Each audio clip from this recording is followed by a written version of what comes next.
Today we're going to use these Brass and Bliss products along with the KCC 18 sketches to make two totally different cards. Hey, it's Beth.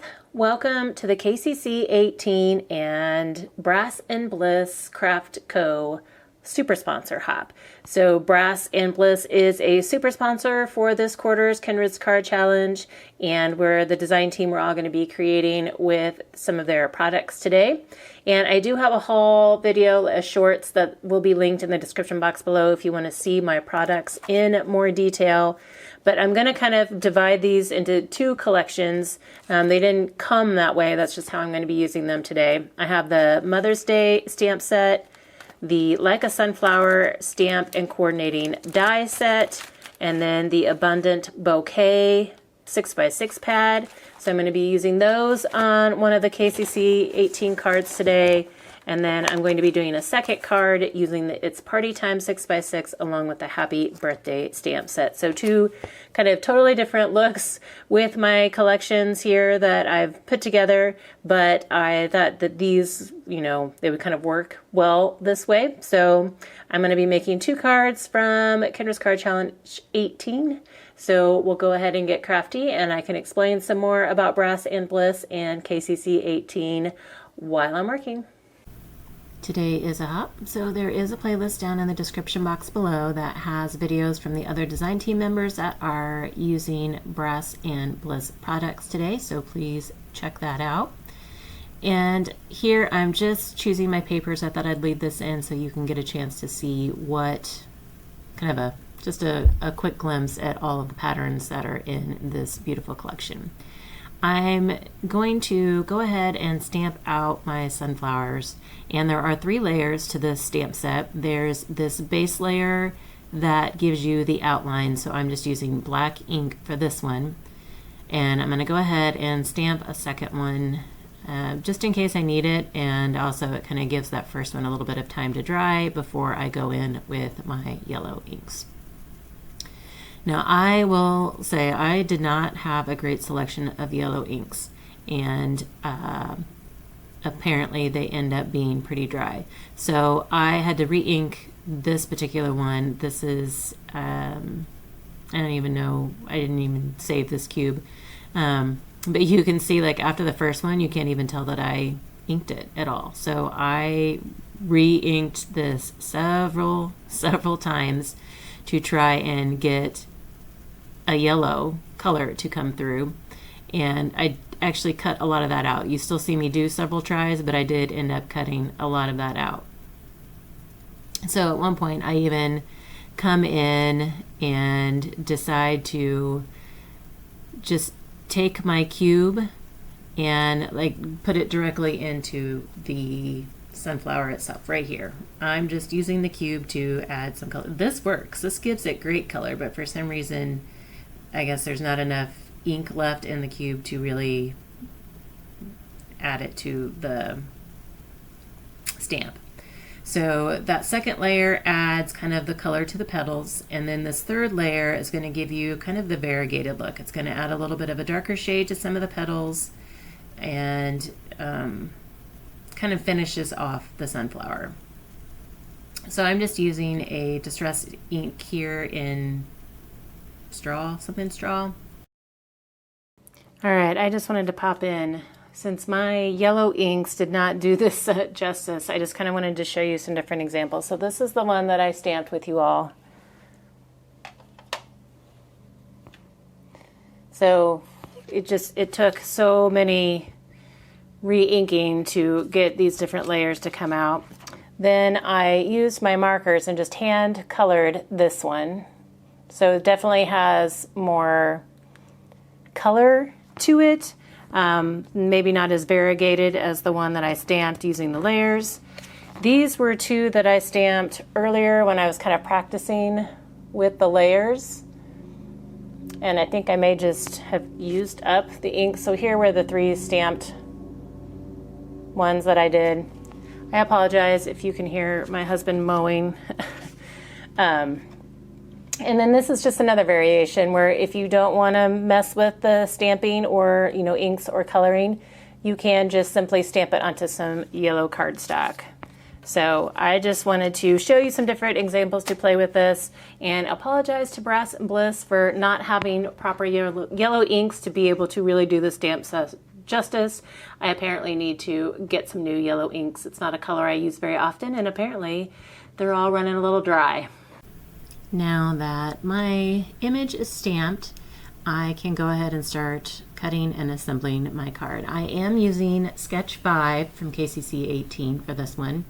And if you are new to Kendra's card challenges, each quarter Cards by Kendra puts out a PDF document that includes cutting guides and sketches. So the point of the challenge is to take six 6x6 sheets of pattern paper and turn them into a set number of cards. Usually it's 15, and this quarter it happens to be 18 because the last sketch actually makes 4 cards. So it's kind of a great way to get some batch card making done, and you can do all of the cards at once. You can do all of your cutting at once, or if you are more just kind of a one-off card maker, you can do the sketches individually. They all have the measurements on the sketch, so you can just do one at a time if that's how you roll. The challenge always has great prize opportunities. Kendra lines up sponsors such as Brass and Bliss that provide prizes to the challenge participants, as well as items for the design team members to use to provide you with inspiration for the cards. And there is a form linked in the description box below, which is one way to win, and you can fill out that form and then hop along to the other design team members in the playlist and fill out their forms and have multiple chances to win a prize that way. So here I decided not to put a sentiment on the front of the card just because I didn't want to take away from that sunflower, nor did I want to cover up any of that pretty paper. So I'm coming to the inside and I am stamping the sentiment that says, "Thank you for every hug, word of encouragement, and act of love you've given me," and then Happy Mother's Day. And I thought that way it's still distinctly a Mother's Day card, but I didn't have to cover up any of the prettiness on the front of the card. And I know it's past Mother's Day at this point, but when I picked out this set, that's what I had envisioned. So I wanted to go ahead and follow through with that. Next, I'm moving on to the Party Time. It's Party Time collection and the birthday card. And for this one, I am using Sketch 9 because it showed off several of the patterns that were in the collection. Going back to ways you can win prizes through Kendra's Card Challenge, well, first off, I should say in the description box below, there is a video from Kendra that kind of introduces this quarter's challenge and explains how you can get the PDF and then ways that you can win prizes as well. But on that PDF, there is a QR code that will take you to the page on her website where it's called InLinkz parties, and you can upload photos of your set of cards, the whole set of cards in one photo, to her website, and you can do this once per month throughout the quarter. So the quarter started in April, it's going to run through June. So April's already passed, but here in May, you still have May and June a chance to enter your photos for prize opportunity there as well. She also has a Facebook page that is linked on the PDF. So you can upload photos there as well.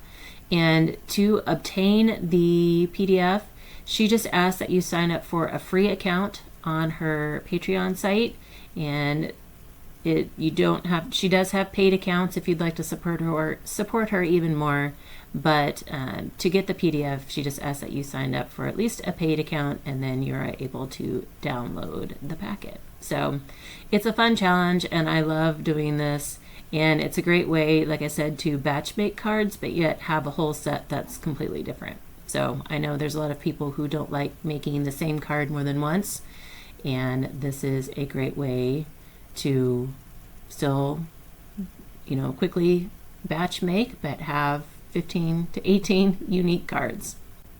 I decided the card needed a little bit something extra, so I am going to add some white vinyl circles. These are just some kind of non-dimensional enamel dots that I made using some vinyl from my stash, and then this card is complete as well. So here is another look at the 2 cards I made on video using sketches 5 and 9. And then I took some of the scraps that I had left, and off camera I ended up making, I think this was sketch 8 and 13. So I used another one of my sunflowers and kind of pieced together some of the pattern paper for the background, and then used the happy birthday from that Mother's Day set on that one. And then this one used sketch 13 and then another one of the birthday sentiments from the birthday set. So here's my 4 cards that I made using Brass and Bliss Craft Co. This was a new to me company, but I'm definitely adding them to my list of favorites because I loved the papers and the stamps and had a lot of fun playing with them. So thank you to Brass and Bliss, and thank you to all of you for your time today, and I hope you all have a very crafty day.